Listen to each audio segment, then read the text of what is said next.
सत श्री अकाल जी, मैं अनुराग शर्मा डेली पोस्ट पंजाबी देख रहे दर्शकों का स्वागत है। दोस्तों, कुछ दिन पहला एक घर के उत्ते पहाड़ टिक गया मुसीबतों का, क्योंकि घर के दो जवान बच्चे इस फानी दुनिया को अलविदा कह गए। पर उस तो भी बड़ा दुख उस परिवार को उदों होया जदों सोशल मीडिया उत्ते उन्हां दे परिवार की, उन्हां दे बच्चों की बदनामी की जान लग गई। सो उस बदनामी तो वो परिवार अज एक नवे सदमे च आ गया, क्योंकि एक परिवार चों उसका जवान पुत ते उन्हां दी नूंह पिछे 1 साल की बच्ची नूं छड्ड के चले गए। कारण जो भी रहा होवे, लोकां वल्लों अफवाह उड़ाई गई कि उन्हां ने सुसाइड की या ओवरडोज ड्रग की ओवरडोज दे नाल उन्हां दी मौत हो गई। इस तो इलावा भी लोगों ने इत्थे तक लिखिया सोशल मीडिया उत्ते कि 9 किले जमीन जिहड़ी है इस व्यक्ति वल्लों बेच के नशे दे विच खत्म कर दी गई। पर यह सच नहीं सी। ਜਦੋਂ परिवार को इस तरह की खबरां पहुंचियां, रिश्तेदारां दे, दोस्तां मित्रां दे फोन आने शुरू होए तो परिवार के उत्ते दुखां दा पहाड़ अलग तो टुट गया। तुसीं सोच सकते हो, एक परिवार के 2 जी चले जान, पिछे छोटी जी मासूम बच्ची नूं छड्ड जान तो उस परिवार की की हालत होगी। उस तो बाद उन्होंने इस तरह की बदनामी या इस तरह का झूठ झेलना पवे तो उस परिवार ते की बीती होएगी। जिन्ने लोग सीने दे विच दिल रखते हैं वो इस गल नूं समझ सकते हैं। लोग झूठी TRP या वाहवाही खट्टण लई या इस तरह की कुछियां हरकतां करते हैं, उन्होंने खबरदार होना चाहिए कि तुसीं किसी की निजी जिंदगी दे विच इस तरह दखल ना दो कि उसका खलल उन्होंने पिछले लोगों को पवे, उन्होंने परिवार को नामोशी या बदनामी का सामना करना पवे। असीं उस परिवार दे नाल इस वक्त मौजूद हाँ जो इन्हां सारे तत्थां तो पर्दा चक्कणगे और असल सच तुहाडे सामने लियाणगे। असीं इस वक्त जिला फतेहगढ़ साहब के वजीदपुर पिंड दे विच हां, जिथे पिछे जे खबर आई कि एक जवान लड़के अते उसकी पत्नी वालों नशे की ओवरडोज के नाल उन्हां दी मौत हो गई। पिछे 1 साल की मासूम बच्ची रह गई। सो मैं उस नौजवान की माता नाल गल करांगा जो हाले च दुखां दे पहाड़ तो उभरी नहीं सी, उस तो बाद बदनामी दे विच फसे हुए नज़र आ रहे हैं। पूरे पिंड दे विच अज रोस है इस चीज़ नूं लेके। गल करांगे पिंड वासियों नाल भी, पहलां उन्हां दी माता जी नाल गल करदे हां। सत श्री अकाल जी। सत श्री अकाल जी। जी, जिस तरह कि मैं सारी गल दसी कि इस तरह होया और उस तो बाद ये जिहड़ा सोशल मीडिया ते आ रहा ਇਹਦੇ ਵਿੱਚ कितना सच है? सर बहुत झूठ है जी। ਇਹਦੇ ਵਿੱਚ ਕੋਈ ਸਾਡੇ ਕੋਲ ਜ਼ਮੀਨ ਦਾ ਸਿਰਫ 1.5 ਕਿੱਲਾ ਸੀਗਾ ਜੀ ਬੇਟੇ ਦੇ ਕੋਲ, ਤੇ ਉਹਨਾਂ ਨੇ ਕਿੱਲਾ ਵੇਚ ਕੇ ਜੀ ਆਪਣਾ ਮਕਾਨ ਪਾਇਆ ਸੀ। ਤੇ ਉਹਤੇ ਬਾਅਦ ਵਿੱਚ ਆਪਣੇ ਵੱਡੇ ਭਰਾ ਦੀ ਸ਼ਾਦੀ ਵੀ ਕੀਤੀ ਸੀ, ਆਪਣੀ ਵੀ ਕੀਤੀ ਸੀ, ਤੇ ਕੋਈ ਉਹ ਨਸ਼ਾ ਨਹੀਂ ਸੀ ਹੁਣ ਕਰਦਾ। ਹੁਣ ਤਾਂ ਜੀ ਉਹ ਠੀਕ ਸੀਗਾ, 15 ਕੁ ਦਿਨ ਤੇ ਦਵਾਈ ਖਾਂਦਾ ਸੀ। ਆ ਚੈਨਲ ਵਾਲਿਆਂ ਨੇ ਜੀ ਸਾਡੀ ਬਹੁਤ ਬਦਨਾਮੀ ਕੀਤੀ ਹੋਈ ਹੈ, ਤੇ ਪਹਿਲਾਂ ਹੀ ਅਸੀਂ ਬਹੁਤ ਦੁੱਖਾਂ ਦੇ ਬਹੁਤ ਹੋਏ ਪਏ ਸੀ ਜੀ।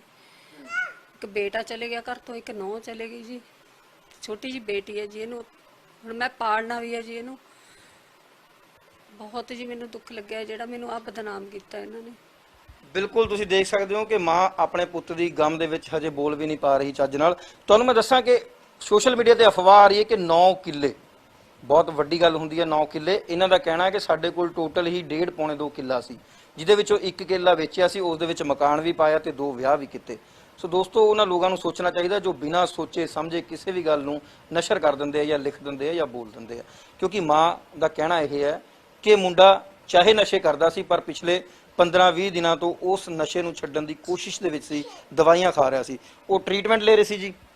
ਹਾਂਜੀ ਸਰ, किन्ने दिन हो गए सी? 15-20 ਦਿਨ ਹੋ ਗਏ ਸੀ ਦਵਾਈ ਖਾਂਦੇ ਨੂੰ ਜੀ। अच्छा, ਹਾਂਜੀ। ਜਦੋਂ ਮੈਡੀਕਲ ਆਇਆ, ਕਿਉਂਕਿ ਪੋਸਟਮਾਰਟਮ ਹੁੰਦਾ ਜੀ, ਤੇ ਮੈਡੀਕਲ ਦੇ ਵਿੱਚ ਨਸ਼ਾ ਆਇਆ? ਨਾ ਜੀ, ਦਵਾਈ ਉਹ ਖਾਧੀ ਹੋਈ ਸੀਗੀ ਉਹਨਾਂ ਨੇ ਵੀ ਹਾਂਜੀ, ਕੋਈ ਉਹ ਨਹੀਂ ਸੀ, ਉਹਨਾਂ ਨੇ ਨਸ਼ਾ ਨੁਸ਼ਾ ਨਹੀਂ ਸੀ ਕਰਦਾ ਹੋਇਆ ਕੋਈ। ਤੇ ਨੂੰਹ ਦੀ ਗੱਲ ਕਰੀਏ, ਕਿਉਂਕਿ ਨੂੰਹ ਬਾਰੇ ਵੀ ਲਿਖਿਆ ਗਿਆ ਕਿ ਉਹ ਵੀ ਨਸ਼ਾ ਕਰਦੇ ਸੀ। ਸਰ ਨਹੀਂ ਜੀ, ਉਹ ਕੋਈ ਵਿਚਾਰੀ ਨਸ਼ਾ ਨਹੀਂ ਸੀ ਕਰਦੀ। ਆਪਾਂ ਬਗਾਨੀ ਧੀ ਨੂੰ ਕੁਝ ਵੀ ਨਹੀਂ ਕਹਿ ਸਕਦੇ। ਪਰ ਮੇਰਾ ਬੇਟਾ ਇਹ ਗੱਲ ਰੱਬ ਜਾਣਦਾ ਜਾਂ ਉਹ 2 ਰੂਹਾਂ ਜਾਣਦੀਆਂ ਜਿਹੜੀਆਂ ਇਸ ਸੰਸਾਰ ਤੋਂ ਚਲੀਆਂ ਗਈਆਂ ਕਿ ਆਖਰ ਕੀ ਕਾਰਨ ਸੀ। ਡਿਪਰੈਸ਼ਨ ਸੀ, ਕੋਈ ਸਮੱਸਿਆ ਸੀ ਜਾਂ ਕੁਝ ਹੋਰ ਸੀ, ਪਰ ਨਸ਼ਾ ਕਾਰਨ ਨਹੀਂ ਸੀ। ਕਿਉਂਕਿ ਉਹਨਾਂ ਦੀ ਮਾਂ ਬੈਠੀ ਹੈ, ਉਹਨਾਂ ਦਾ ਕਹਿਣਾ ਕਿ 15-20 ਦਿਨ ਪਹਿਲਾਂ ਤੋਂ ਹੀ ਉਸਨੇ ਸੋਚ ਲਿਆ ਸੀ ਕਿ ਮੈਂ ਨਸ਼ਾ ਛੱਡੂੰਗਾ ਔਰ ਉਸ ਦੇ ਲਈ ਦਵਾਈ ਜਿਹੜੀ ਹੈ ਸ਼ੁਰੂ ਕਰ ਦਿੱਤੀ ਗਈ ਸੀ ਔਰ ਦਵਾਈ ਲੈ ਰਿਹਾ ਸੀ। ਉਸ ਗੱਲ ਦੀ ਜਿਹੜੀ ਪੁਸ਼ਟੀ ਹੈ ਉਹ ਪੋਸਟਮਾਰਟਮ ਰਿਪੋਰਟ ਕਰਦੀ ਹੈ। ਪੋਸਟਮਾਰਟਮ ਰਿਪੋਰਟ ਦੇ ਵਿੱਚ ਆਇਆ ਜੀ ਕਿਤੇ ਕਿ ਨਸ਼ੇ ਦੇ ਨਾਲ ਓਵਰਡੋਜ਼ ਦੇ ਨਾਲ ਮੌਤ ਹੋਈ? ਹਾਂਜੀ, ਦਵਾਈ ਨਾਲੇ ਦਵਾਈ ਉਹ ਖਾਧੀ ਹੋਈ ਸੀ ਉਹਨਾਂ ਦੀ ਜੀ। ਹਾਂਜੀ, ਸੁਸਾਈਡ ਕਰਿਆ ਉਹਨਾਂ ਨੇ ਜੀ। ਇਹ ਪਤਾ ਨਹੀਂ ਲੱਗਾ ਜੀ। ਮੈਂ ਤਾਂ गेट के मूहरे ही पई सी, वो अंदर सी 2 जने। मैं तो जब उठ के देखा बेटी रोन लग गई, जब देखा जी ਬੇਟਾ ਲੰਘਦਾ ਸੀ, ਉਹ ਬੈੱਡ ਤੇ ਪਈ ਸੀ। ਕੁਛ ਵੀ ਨਹੀਂ ਪਤਾ ਲੱਗਿਆ। ਪਿੱਛੇ ਨੂੰ ਆ ਕੇ ਜੀ ਮੈਂ ਦੇਖਿਆ ਇੱਧਰ ਨੂੰ, ਖੇਤਾਂ ਵੱਲ ਨੂੰ, ਟਾਕੀਆਂ ਜੀ ਇੱਧਰ ਨੂੰ ਆ ਕੇ ਦੇਖਿਆ ਮੈਂ ਤੇ ਬੇਟਾ ਲੰਘਦਾ ਸੀ ਜੀ। ਸਵੇਰੇ ਦੇਖਿਆ ਜੀ, ਮੈਂ ਆ ਕੇ ਬੇਟੇ ਨੂੰ ਉਠਾ ਲਿਆ, ਦੂਜੇ ਨੂੰ ਪੰਚਾਇਤ ਬੁਲਾਈ ਤਾਂ ਜੀ ਪੁਲਿਸ ਵਾਲਿਆਂ ਨੇ ਆ ਕੇ ਗੇਟ ਗੂਟ ਤੋੜਿਆ। ਸੋ ਪਿੱਛੇ 1 ਸਾਲ ਦੀ ਬੇਟੀ ਰਹਿ ਗਈ, ਮਾਤਾ ਪਿਤਾ ਦਾ ਸਾਇਆ ਉੱਠ ਗਿਆ, ਬਿਰਧ ਅਵਸਥਾ ਦੇ ਵਿੱਚ ਹੈ, ਇਹ ਕਿੰਨੀ ਦੇਰ ਉਹਦਾ ਸਹਾਰਾ ਬਣ ਸਕਦੇ ਆ। ਸੋ ਜਿੱਥੇ ਸਮਾਜ ਨੂੰ ਚਾਹੀਦਾ ਕਿ ਇਹਨਾਂ ਦਾ ਸਹਾਰਾ ਬਣਨ, ਇਹਨਾਂ ਦੀ ਉਸ ਬੇਟੀ ਲਈ ਕੁਝ ਕਰਨ, ਸਰਕਾਰ ਤੋਂ ਕੋਈ ਅਪੀਲ ਕਰਨ ਕਿ ਉਸ ਦੀ ਪੜ੍ਹਾਈ ਦਾ, ਉਸ ਦੇ ਲਈ ਕੋਈ ਨੌਕਰੀ ਦਾ ਪ੍ਰਬੰਧ ਕੀਤਾ ਜਾਵੇ ਜਾਂ ਫਿਰ ਉਸ ਬੱਚੀ ਦਾ ਕੋਈ ਫਾਈਨੈਂਸ਼ੀਅਲੀ ਮਦਦ ਕੀਤੀ ਜਾਵੇ, ਕਿੱਥੇ ਤਾਂ ਇਹ ਕਰਨਾ ਚਾਹੀਦਾ ਸੀ। ਪਰ ਉਸ ਤੋਂ ਬਿਲਕੁਲ ਉਲਟ ਹੋ ਰਿਹਾ ਸੀ ਸਮਾਜ ਦੇ ਵਿੱਚ ਕਿ ਉਸ ਬੱਚੀ ਦੇ ਮਾਤਾ ਪਿਤਾ ਜੋ ਨਹੀਂ ਰਹੇ ਉਹਨਾਂ ਨੂੰ ਬਦਨਾਮ ਕੀਤਾ ਜਾ ਰਿਹਾ ਸੀ। ਸੋ ਅੱਜ ਇਸ ਗੱਲ ਤੇ ਇਹ ਬਹੁਤ ਪਰੇਸ਼ਾਨ ਨੇ ਕਿ ਇਸ ਤਰ੍ਹਾਂ ਕਿਉਂ ਕੀਤਾ ਗਿਆ। ਸੋ ਪੰਚਾਇਤ ਮੈਂਬਰ ਵੀ ਇੱਥੇ ਮੌਜੂਦ ਨੇ ਔਰ ਪਿੰਡ ਦੇ ਸੱਜਣ ਪਤਵੰਤੇ ਵੀ ਇੱਥੇ ਬੈਠੇ ਆ, ਉਹਨਾਂ ਨਾਲ ਵੀ ਗੱਲ ਕਰਦੇ ਆ। ਸੋ ਮਾਤਾ ਜੀ ਨਾਲ ਬਹੁਤ ਜ਼ਿਆਦਾ ਗੱਲ ਨਹੀਂ ਕਰਾਂਗੇ ਕਿਉਂਕਿ ਉਹ ਪਹਿਲਾਂ ਹੀ ਗਮ ਦੇ ਵਿੱਚ ਆ ਔਰ ਦੁੱਖ ਦੇ ਵਿੱਚ ਆ। ਬਸ ਅਖੀਰਲੀ ਗੱਲ ਕਰਾਂਗਾ ਜੀ, ਜਿਵੇਂ ਹੁਣ ਬੇਟੀ ਹੈ, ਇਸ ਨੂੰ ਪਾਲਣਾ ਹੈ, ਵੱਡਾ ਕਰਨਾ ਹੈ, ਕਿਉਂਕਿ 1 ਸਾਲ ਦੀ ਹਜੇ ਹੈਗੀ ਆ, ਪੜ੍ਹਨਾ ਲਿਖਣਾ, ਤੇ ਉਹ ਕਿਸ ਤਰ੍ਹਾਂ ਆਪਾਂ ਉਸ ਨੂੰ ਕਿਸ ਤਰ੍ਹਾਂ ਮੈਨੇਜ ਕਰਾਂਗੇ? ਸਰਕਾਰ ਤੋਂ ਕੋਈ ਮੰਗ ਕਰਦੇ ਹੋ? ਹਾਂਜੀ, ਮੈਨੂੰ ਸਰਕਾਰ ਤੋਂ ਜੀ ਬਹੁਤ ਹੋਇਆ ਜੀ, ਮੈਨੂੰ ਮਦਦ ਚਾਹੀਦੀ ਹੈ ਜੀ। ਬੇਟੀ ਵੀ ਪੜ੍ਹਾਉਣੀ ਵੀ ਹੈ ਜੀ। ਹੁਣ ਤੋਂ ਜੀ ਮੈਂ ਉਹਦਾ ਖਰਚਾ ਕਿਵੇਂ ਕਰੂੰਗੀ? ਮੈਂ ਵੀ ਵਿਧਵਾ ਹਾਂ ਜੀ, ਮੇਰਾ ਵੀ ਕੋਈ ਨਹੀਂ ਹੈਗਾ ਜੀ, ਇਕੱਲੀ ਜਾਣੀ ਹੈ ਜੀ ਮੈਂ। ਦੂਆ ਬੇਟਾ ਜੁਦਾ ਹੈ ਜੀ, ਆਪਣਾ ਖਰਚਾ ਆਪ ਤੋਰਦਾ ਜੀ ਉਹ ਤਾਂ। ਮਤਲਬ ਤੁਹਾਡੇ ਹੁਣ ਪਰਿਵਾਰ ਦੇ ਵਿੱਚ ਕਮਾਉਣ ਵਾਲਾ ਕੋਈ ਨਹੀਂ ਹੈ? ਨਾ ਜੀ, ਮੈਂ ਤਾਂ ਇਕੱਲੀ ਹਾਂ ਜੀ। ਇਕੱਲੇ ਰਹਿੰਦੇ? ਹਾਂਜੀ, ਬੇਟਾ ਜੀ ਜੁਦਾ ਜੀ। ਬੇਟਾ ਹੈਗਾ ਉਹ ਅਲੱਗ ਰਹਿੰਦਾ? ਲੱਗਾ ਜੀ। ਤੇ ਕਿਸ ਤਰ੍ਹਾਂ ਇਸ ਦਾ ਫਿਰ ਪਾਲਣ ਪੋਸ਼ਣ? ਮੈਨੂੰ ਜੀ ਸਰਕਾਰ ਤੋਂ ਬਹੁਤ ਮਦਦ ਚਾਹੀਦੀ ਹੈ ਜੀ ਮੈਨੂੰ। ਹਾਂਜੀ। ਸੋ ਇਸ ਦੁਖੀ ਮਾਂ ਦੀ ਇੱਕੋ ਹੀ ਪੁਕਾਰ ਹੈ ਕਿ ਮੇਰੇ ਇਸ ਬੱਚੀ ਦੇ ਪਾਲਣ ਪੋਸ਼ਣ ਦੇ ਲਈ ਸਰਕਾਰ ਕੋਈ ਮਦਦ ਕਰੇ, ਕੋਈ ਇਸ ਦੀ ਨੌਕਰੀ ਦਾ ਹਿੱਲਾ ਵਸੀਲਾ ਕਰੇ, ਜਾਂ ਫਿਰ ਜਿਸ ਤਰ੍ਹਾਂ ਕਿ ਬੜੀਆਂ ਕੇਂਦਰ ਸਰਕਾਰ ਵੱਲੋਂ, ਪੰਜਾਬ ਸਰਕਾਰ ਵੱਲੋਂ ਵੀ ਕਈ ਸਕੀਮਾਂ ਚਲਾਈਆਂ ਜਾਂਦੀਆਂ ਜਿਸ ਦੇ ਵਿੱਚ ਬੱਚੀਆਂ ਦੇ ਲਈ ਬਹੁਤ ਕੁਝ ਰੱਖਿਆ ਹੁੰਦਾ, ਬਹੁਤ ਕੁਝ ਦੱਸਿਆ ਜਾਂਦਾ। ਸੋ ਉਸ ਤਰ੍ਹਾਂ ਦੀ ਵੀ ਜਿਹੜੀ ਹੈ ਇਹਨਾਂ ਦੀ ਮਦਦ ਕੀਤੀ ਜਾਵੇ ਤਾਂ ਜੋ ਇਸ ਬੱਚੀ ਨਾਲ ਜੋ ਅਣਹੋਣੀ ਘਟੀ ਹੈ ਉਸ ਨੂੰ ਤਾਂ ਹਜੇ ਪਤਾ ਵੀ ਨਹੀਂ ਵੀ ਉਸ ਦੇ ਨਾਲ ਹੋਇਆ ਕੀ ਹੈ, ਤੇ ਬਿਰਧ ਅਵਸਥਾ ਦੇ ਵਿੱਚ ਵਿਧਵਾ ਮਾਂ ਹੈ, ਕਿਸ ਤਰ੍ਹਾਂ ਪਾਲੇਗੀ, ਕਿਉਂਕਿ ਦੂਸਰਾ ਬੇਟਾ ਜਿਹੜਾ ਉਹ ਅਲੱਗ ਰਹਿੰਦਾ। ਸੋ ਫਿਰ ਵੀ ਹਰੇਕ ਦਾ ਆਪਣਾ ਆਪਣਾ ਪਰਿਵਾਰ ਹੈ। ਸੋ ਇਸ ਬੱਚੀ ਔਰ ਇਸ ਮਾਤਾ ਲਈ ਸੋਚਣਾ ਚਾਹੀਦਾ, ਨਾ ਕਿ ਇਹਨਾਂ ਦੀ ਬਦਨਾਮੀ ਕਰਨੀ ਚਾਹੀਦੀ ਹੈ। ਸੋ ਗੱਲ ਕਰਾਂਗੇ, ਪੰਚਾਇਤ ਮੈਂਬਰ ਸਾਡੇ ਨਾਲ ਬੈਠੇ ਆ, ਉਹਨਾਂ ਦੇ ਨਾਲ ਕਰਾਂਗੇ ਗੱਲ। ਆਜੋ। ਸੋ ਇਸ ਵਕਤ ਸਾਡੇ ਨਾਲ ਮੌਜੂਦ ਨੇ ਕਮਲਪ੍ਰੀਤ ਜੀ, ਜੋ ਮੈਂਬਰ ਪੰਚਾਇਤ ਨੇ ਇਸ ਪਿੰਡ ਦੇ। ਗੱਲ ਕਰਦੇ ਆ ਕਮਲ ਜੀ, ਜੋ ਇਹ ਪਿੰਡ ਦੇ ਵਿੱਚ ਹੋਇਆ, ਤੁਹਾਡੇ ਇਹ ਅਣਹੋਣੀ ਹੋਈ ਹੈ ਪਿੰਡ ਦੇ ਵਿੱਚ, ਕੀ ਕਹੋਗੇ? ਉਸ ਦਿਨ ਤੁਸੀਂ ਪਹੁੰਚੇ ਤੇ ਕੀ ਤੁਸੀਂ ਦੇਖਿਆ? ਸਰ, ਸਭ ਤੋਂ ਪਹਿਲਾਂ ਸਾਨੂੰ ਫੋਨ ਆਇਆ ਜੀ ਇੱਥੇ ਤੋਂ, ਇਹਨਾਂ ਦਾ ਫੋਨ ਆਇਆ ਵੱਡੇ ਭਰਾ ਦਾ, ਗੁਰਵਿੰਦਰ ਦੇ।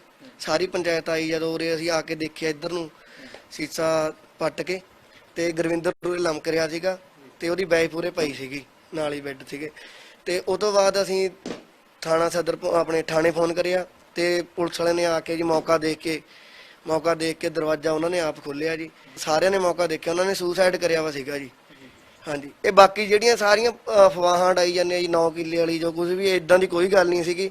1.5 ਪੌਣੇ 2 ਕਿੱਲੇ ਜ਼ਮੀਨ ਸੀਗੀ ਜੀ ਉਹਦੇ ਕੋਲ, ਉਹਦੀ ਮਾਤਾ ਦੇ ਨਾਂ ਵੀ ਸੀਗੀ ਵਿੱਚ ਤੋਂ, ਉਹਦਾ ਵੱਡਾ ਭਰਾ ਲੱਗ ਹੋਇਆ ਵਾ ਜੀ, ਉਹਦੇ ਕੋਲ ਵੀ ਸੀਗੀ। ਉਹਨੇ ਕਿੱਲਾ ਵੇਚਿਆ ਸੀਗਾ, ਇਹਨਾਂ ਨੇ ਆਪਣਾ ਘਰ ਪਾਇਆ ਸੀਗਾ, ਉਹ ਬਾਹਰ ਵੀ ਗਿਆ ਸੀਗਾ, ਕੋਰੀਆ ਗਿਆ ਸੀਗਾ, ਤੇ ਕੋਈ ਕਾਰਨ ਕਰਕੇ ਉਹ ਮੁੜਿਆ ਆ। ਹਰੇਕ ਸ਼ੁਰੂ ਤੋਂ ਨਹੀਂ ਹੁੰਦਾ ਜੀ, ਚਲੋ ਮਾੜਾ ਟਾਈਮ ਆ ਜਾਂਦਾ, ਪਰ ਫਿਰ ਵੀ ਆਹ ਗੱਲਾਂ ਗਲਤ ਹੈ ਜੀ, ਬਹੁਤ ਚੈਨਲ ਵਾਲਿਆਂ ਦੀਆਂ, ਸਾਰਿਆਂ ਦੀਆਂ। ਪਹਿਲਾਂ ਪੂਰੀ ਇਨਫੋਰਮੇਸ਼ਨ ਲੈਣੀ ਚਾਹੀਦੀ ਹੈ ਜੀ, ਉਹ ਤੋਂ ਬਾਅਦ ਗੱਲ ਕਰਨੀ ਚਾਹੀਦੀ ਹੈ। ਸੋ ਇਸ ਗੱਲ ਦਾ ਵੱਡਾ ਦੁੱਖ ਹੈ ਕਿ ਚਲੋ ਇੱਕ ਤਾਂ ਪੁੱਤ ਚਲਾ ਗਿਆ, ਨੂੰਹ ਚਲੀ ਗਈ, ਪਿੰਡ ਵਾਲਿਆਂ ਨੂੰ ਵੀ ਦੁੱਖ ਹੈ ਕਿਉਂਕਿ ਇਹਨਾਂ ਦੇ ਬਰਾਬਰ ਦਾ ਸਾਥੀ ਸੀ ਉਹ ਜਿਹੜਾ ਚਲਾ ਗਿਆ ਅੱਜ। ਸੋ ਇਹਨਾਂ ਨੇ ਜਦੋਂ ਦੇਖਿਆ ਤੇ ਉਹ ਸੁਸਾਈਡ ਹੀ ਸੀ, ਕਿਉਂਕਿ ਉਹ ਇੱਥੇ ਪੱਖੇ ਨਾਲ ਲਟਕੇ ਹੋਏ ਸੀ ਔਰ ਉਹਨਾਂ ਦੀ ਵਾਈਫ ਜਿਹੜੀ ਹੈ ਬੈੱਡ ਦੇ ਉੱਤੇ ਪਈ ਸੀ। ਸੋ ਉਸ ਤੋਂ ਬਾਅਦ 9 ਕਿੱਲਿਆਂ ਵਾਲੀ ਅਫਵਾਹ ਜਾਂ ਫਿਰ ਨਸ਼ੇ ਦੀ ਓਵਰਡੋਜ਼ ਦੀ ਗੱਲ, ਇਹ ਗਲਤ ਹੈ। ਸੋ ਇਸ ਤਰ੍ਹਾਂ ਨਹੀਂ ਕਰਨਾ ਚਾਹੀਦਾ ਸੀ। ਇਸ ਗੱਲ ਕਰਕੇ ਇਹਨਾਂ ਦੇ ਅੱਜ ਮਨ ਦੇ ਵਿੱਚ ਰੋਸ਼ ਹੈ। ਜੇਕਰ ਗੱਲ ਕਰੀਏ ਨਸ਼ੇ ਦੀ, ਜਿਸ ਤਰ੍ਹਾਂ ਕਿ ਉਹ ਨਸ਼ੇ ਦੇ ਵਿੱਚ ਤਾਂ ਦੇਖੋ ਤੁਸੀਂ ਕਹਿ ਰਹੇ ਹੋ ਕਿ ਨਸ਼ਾ ਪਹਿਲਾਂ ਕਰਦੇ ਸੀ, ਛੱਡਣ ਦੀ ਕੋਸ਼ਿਸ਼ ਕੀਤੀ ਜਾ ਰਹੀ ਹੈ। ਸੋ ਪਿੰਡ ਦੇ ਵਿੱਚ ਹੋਰ ਲੋਕ ਵੀ ਜਿਹੜੇ ਨਸ਼ਾ ਕਰਦੇ? ਤੁਹਾਨੂੰ ਮੈਂ ਦੱਸਦਾ ਜੀ, ਨਸ਼ਾ ਜ਼ਰੂਰ ਕਰਦਾ ਸੀਗਾ ਜੀ ਉਹ। ਉਹਦੇ ਉੱਤੇ ਤੇ ਪਹਿਲਾਂ ਐਨਡੀਪੀਐਸ ਦਾ ਪਰਚਾ ਵੀ ਹੋ ਗਿਆ ਸੀਗਾ, ਮਹੀਨਾ ਕੁ ਹੋ ਗਿਆ ਸੀਗਾ ਉਹਨੂੰ ਆਏ ਨੂੰ। ਉਹ ਤੋਂ ਬਾਅਦ ਉਹਨੂੰ ਚਲੋ ਸਮਝਾਇਆ ਕੁਝ ਵੀ ਆ, ਉਹ ਤੋਂ ਬਾਅਦ ਉਹ ਮਾਈਂਡ ਕੇਅਰ ਤੋਂ ਆਪਣੇ ਸਰਹੰਦ ਦਵਾਈ ਖਾਂਦਾ ਸੀਗਾ ਜੀ। ਤੇ ਸਾਡੇ ਪਿੰਡ ਤੋਂ 5-7 ਬੰਦੇ ਹੋਰ ਵੀ ਆ ਜਿਨ੍ਹਾਂ ਦੇ ਗਵਾਹ ਉਹ ਚੀਜ਼ ਦੇ ਵੀ ਹਾਂ ਗਿੰਦਾ ਉੱਥੇ ਤੇ ਦਵਾਈ ਖਾਂਦਾ ਸੀਗਾ। ਜਿਸ ਦਿਨ ਉਰੇ ਮੌਕਾ ਦੇਖਿਆ ਜੀ, ਉਹਦੀ ਡੈਥ ਹੋਈ ਹੈ ਜੀ, ਉਹ ਪਿਆ ਸੀਗਾ ਜਾਂ ਜਿੰਦਾ ਖੋਲਿਆ, ਉਹਦੀਆਂ ਮੈਡੀਸਨ ਪਈ ਸੀਗੀ ਉਰੇ, ਮੈਡੀਸਨ ਦੇ ਨਾਲ ਉਹਦਾ ਕਾਰਡ ਸੀਗਾ ਜੀ ਦਵਾਈ ਦਾ। ਕੋਈ ਓਵਰਡੋਜ਼ ਵਾਲੀ ਕੋਈ ਗੱਲ ਨਹੀਂ ਸੀਗੀ ਜੀ ਉਰੇ, ਕੋਈ ਸਬੂਤ ਇਦਾਂ ਦਾ ਕੋਈ ਨਹੀਂ ਮਿਲਿਆ ਜੀ।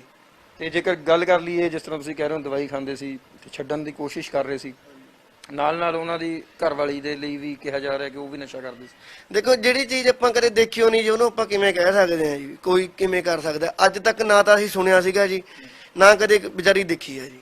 ਵਧੀਆ ਵਰਤ ਵਿਹਾਰ ਤਾਂ ਉਹਨਾਂ ਦਾ, ਇਹਨਾਂ ਦੀ ਫੈਮਿਲੀ 3 ਫੈਮਲੀਆਂ ਇੱਕੋ ਘਰ 'ਚ ਰਹਿੰਦੀਆਂ ਸੀਗੀਆਂ ਪਹਿਲਾਂ, ਇਹਨਾਂ ਦਾ ਵਧੀਆ ਆਪਸ 'ਚ ਬਣਦੀ ਸੀਗੀ, ਕਦੇ ਇਹਨਾਂ ਦਾ ਆਪਸ 'ਚ ਕੋਈ ਗੱਲਬਾਤ ਵੀ ਨਹੀਂ ਹੋਈ। ਹੁਣ ਮਾਨਸਿਕ ਤੌਰ ਤੇ ਥੋੜਾ ਜਿਹਾ ਪਰੇਸ਼ਾਨ ਰਹਿੰਦਾ ਸੀਗਾ ਜੀ, ਇੱਥੇ ਮੋੜ ਤੇ ਖੜਾ ਰਹਿੰਦਾ ਸੀਗਾ, ਉਹਦਾ ਤਾਇਆ ਜੀ ਉਹਨਾਂ ਨਾਲ ਵੀ ਕਰ ਲਿਓ ਗੱਲ, ਪੁੱਛ ਲਿਓ, ਇੱਥੇ ਮੋੜ ਤੇ ਖੜਾ ਸੀਗਾ, ਉਹ ਮਾਨਸਿਕ ਤੌਰ ਤੇ ਥੋੜਾ ਜਿਹਾ ਡਿਪਰੈਸ਼ਨ 'ਚ ਰਹਿੰਦਾ ਸੀਗਾ ਜੀ। ਹਾਂਜੀ। ਸੋ ਜੇਕਰ ਇੱਥੇ ਇੱਕ ਗੱਲ ਹੋਰ ਜਿਵੇਂ ਕਰ ਲਈਏ ਕਿ ਪੋਸਟਮਾਰਟਮ ਵੀ ਹੋਇਆ ਹੋਣਾ, ਉਸ ਤੋਂ ਬਾਅਦ ਪੋਸਟਮਾਰਟਮ ਦੇ ਵਿੱਚ ਕੀ ਆਇਆ? ਹਾਂਜੀ, ਪੋਸਟਮਾਰਟਮ 'ਚ ਉਹਦੀ ਸੁਸਾਇਡ ਆਇਆ ਜੀ। ਮਤਲਬ ਨਸ਼ਾ ਨਹੀਂ? ਨਹੀਂ ਜੀ, ਨਸ਼ਾ ਨਹੀਂ ਆਇਆ। ਸੋ ਇਹ ਪੰਚਾਇਤ ਮੈਂਬਰ ਨੇ ਜੀ, ਇਹਨਾਂ ਦਾ ਕਹਿਣਾ ਇਹੀ ਹੈ ਕਿ ਦੇਖੋ ਮੌਤ ਜਿਹੜੀ ਸੁਸਾਈਡ ਹੈ, ਪਰ ਉਸ ਨੂੰ ਗਲਤ ਸੋਸ਼ਲ ਮੀਡੀਆ ਦੇ ਉੱਤੇ ਗਲਤ ਵਾਇਰਲ ਕੀਤਾ ਜਾ ਰਿਹਾ। ਸੋ ਇਸ ਤਰ੍ਹਾਂ ਨਹੀਂ ਕਰਨਾ ਚਾਹੀਦਾ, ਬਲਕਿ ਸਮਾਜ ਨੂੰ ਚਾਹੀਦਾ ਕਿ ਇਸ ਦੁੱਖ ਦੀ ਘੜੀ ਦੇ ਵਿੱਚ ਇਸ ਪਰਿਵਾਰ ਦੇ, ਕਿਉਂਕਿ ਹਮੇਸ਼ਾ ਹੀ ਪਿੰਡਾਂ ਦੇ ਵਿੱਚ ਵੀ, ਸ਼ਹਿਰਾਂ ਦੇ ਵਿੱਚ ਵੀ, ਗਲੀਆਂ ਮੁਹੱਲਿਆਂ ਦੇ ਵਿੱਚ ਵੀ ਜਦੋਂ ਕਿਸੇ ਤੇ ਕੋਈ ਮੁਸੀਬਤ ਪੈਂਦੀ ਹੈ, ਦੂਰ ਦੂਰ ਦੇ ਦੇਸ਼ਾਂ ਦੇ ਲਈ ਵੀ ਲੋਕ ਮਦਦ ਦੇ ਲਈ ਅੱਗੇ ਆਉਂਦੇ ਆ, ਨਾ ਕਿ ਇਸ ਤਰ੍ਹਾਂ ਦੀ ਹਰਕਤ ਕਰਦੇ ਆ। ਸੋ ਇਸ ਚੀਜ਼ ਤੋਂ ਗੁਰੇਜ਼ ਕਰਨਾ ਚਾਹੀਦਾ ਕਿ ਇਸ ਤਰ੍ਹਾਂ ਕਿਸੇ ਦੀ ਬਦਨਾਮੀ ਨਹੀਂ ਕਰਨੀ ਚਾਹੀਦੀ। ਜੋ ਹੋਇਆ ਸਹੀ ਸੀ, ਸੱਚ ਤਰੀਕੇ ਦੇ ਨਾਲ ਪੇਸ਼ ਕੀਤਾ ਜਾਵੇ, ਉਸ ਲਈ ਅਸੀਂ ਅੱਜ ਇੱਥੇ ਪਹੁੰਚੇ ਤੇ ਇਹਨਾਂ ਨਾਲ ਗੱਲ ਕੀਤੀ ਹੈ। ਇਹ ਕਹਾਣੀ ਬਿਲਕੁਲ ਉਲਟ ਹੈ। 9 ਕਿੱਲਿਆਂ ਵਾਲੀ ਤਾਂ ਸਰਾਸਰ ਖਾਰਜ ਕੀਤੀ ਜਾਂਦੀ ਹੈ, ਕਿਉਂਕਿ ਇਹਨਾਂ ਦਾ ਕਹਿਣਾ ਕਿ ਕਿੱਲੇ ਹੀ ਉਹਨਾਂ ਕੋਲ 1.5 ਜਾਂ ਪੌਣੇ 2 ਨੇ ਤੇ 9 ਕਿੱਥੋਂ ਕੋਈ ਵੇਚ ਦੂਗਾ। ਨਸ਼ੇ ਦੀ ਜਿਹੜੀ ਗੱਲ ਹੈ, ਇਹਨਾਂ ਦਾ ਇਹ ਵੀ ਕਹਿਣਾ ਹੈ ਕਿ ਉੱਥੇ ਛੱਡਣ ਦੀ ਕੋਸ਼ਿਸ਼ ਜਿਹੜੀ ਹੈ ਕੀਤੀ ਜਾ ਰਹੀ ਸੀ, ਜੋ ਕਿ ਲਗਾਤਾਰ ਪਿਛਲੇ 20 ਦਿਨਾਂ ਤੋਂ ਦਵਾਈ ਖਾ ਰਿਹਾ ਸੀ ਔਰ ਉਸ ਦੀਆਂ ਪਰਚੀਆਂ ਔਰ ਰਿਪੋਰਟਸ ਹੈਗੀਆਂ। ਫਿਰ ਵੱਡੀ ਗੱਲ ਪੁਸ਼ਟੀ ਇਸ ਗੱਲ ਦੀ ਕਰਦਾ ਮੈਡੀਕਲ, ਕਿਉਂਕਿ ਪੋਸਟਮਾਰਟਮ ਜਦੋਂ ਹੋਇਆ ਉਸ ਦੇ ਵਿੱਚ ਕੁਝ ਨਹੀਂ ਆਇਆ। ਫਿਰ ਜੇਕਰ ਗੱਲ ਕਰੀਏ ਉਸ ਦੀ ਪਤਨੀ ਦੀ ਕਿ ਉਹ ਨਸ਼ਾ ਕਰਦੀ ਸੀ, ਸੋ ਇਸ ਨੂੰ ਟੋਟਲ ਇਹ ਖਾਰਜ ਕਰਦੇ ਕਿ ਪੋਸਟਮਾਰਟਮ ਰਿਪੋਰਟ ਦੇ ਵਿੱਚ ਉਸ ਦੇ ਨਸ਼ੇ ਦੀ ਕੋਈ ਪੁਸ਼ਟੀ ਨਹੀਂ ਹੋਈ। ਬਿਲਕੁਲ ਇਸੇ ਤਰ੍ਹਾਂ ਜੀ ਸਾਰਾ ਕੁਝ। ਹਾਂਜੀ ਸਰ, ਸੱਚ ਹੈ ਜੀ ਇਹ।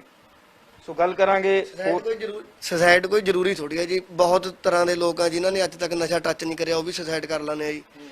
ਡਿਪਰੈਸ਼ਨ ਕਿਸੇ ਨੂੰ ਵੀ ਹੋ ਸਕਦੀ ਹੈ ਜੀ, ਕਿਸੇ ਵੀ ਤਰ੍ਹਾਂ ਦੀ ਕੋਈ 100 ਪ੍ਰੋਬਲਮ ਹੁੰਦੀ ਹੈ ਜੀ, ਆਪਾਂ ਕਹਿ ਨਹੀਂ ਸਕਦੇ ਜੀ ਇਹ ਗੱਲ ਵੀ ਹਾਂ ਨਸ਼ਾ ਕਰਕੇ ਸੁਸਾਇਡ ਕਰ ਲਿਆ ਜੀ।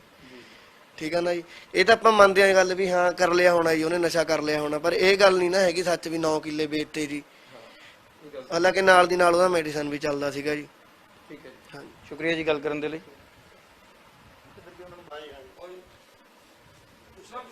ਮੈਂ ਕਦੇ ਬੋਲਿਆ ਤਾਂ ਹੈ ਨਹੀਂ।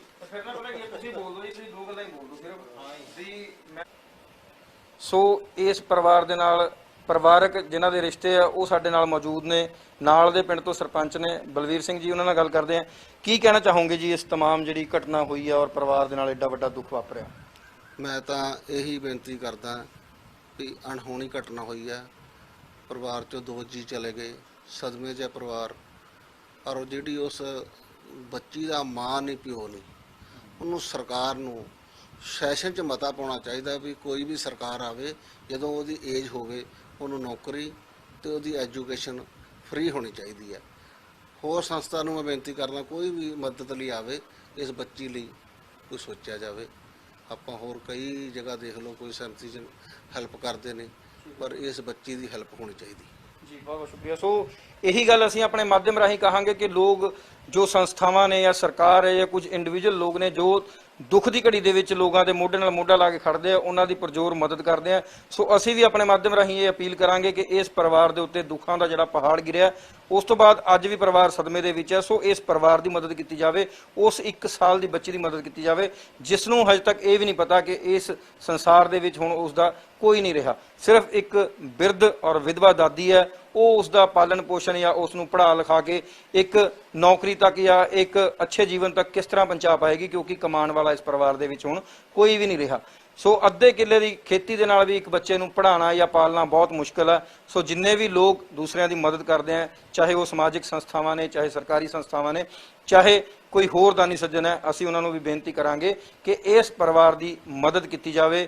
ਜ਼ਿਲ੍ਹਾ ਫਤਿਹਗੜ੍ਹ ਦੇ ਪਿੰਡ ਵਜੀਦਪੁਰ ਦਾ ਇਹ ਪਰਿਵਾਰ ਹੈ ਜਿਸ ਦੇ ਨਾਲ ਬਹੁਤ ਵੱਡਾ ਜਿਹੜਾ ਹੈ ਦੁਖਾਂਤ ਹੋਇਆ ਔਰ ਐਡਾ ਵੱਡਾ ਦੁੱਖਾਂ ਦਾ ਪਹਾੜ ਇਸ ਪਰਿਵਾਰ ਦੇ ਉੱਤੇ ਟੁੱਟਿਆ। ਕੈਮਰਾਮੈਨ ਲਵੀਸ਼ ਦੇ ਨਾਲ ਅਨੁਰਾਗ ਸ਼ਰਮਾ, ਡੇਲੀ ਪੋਸਟ ਪੰਜਾਬੀ ਲਈ, ਪਟਿਆਲਾ।